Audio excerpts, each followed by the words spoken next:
Welcome to Kenton's videos. Enjoy the video. You start by opening Settings and heading directly to Connections or Network and Internet. This gets you where data controls live. Once there, tap Data Usage so you can see the current totals and which apps are using data.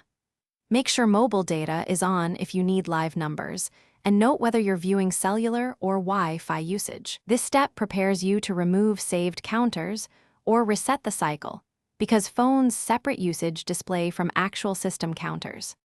You now focus on app-level cleanup. Open mobile data usage, tap the offending app, and look for a reset or clear data counters option.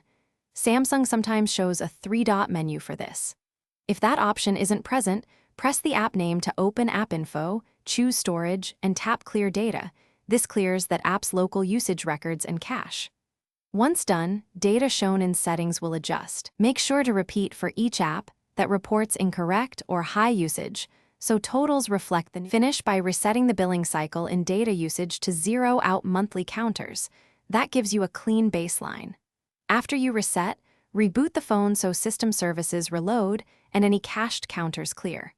Make sure to toggle mobile data off and on if numbers don't update immediately.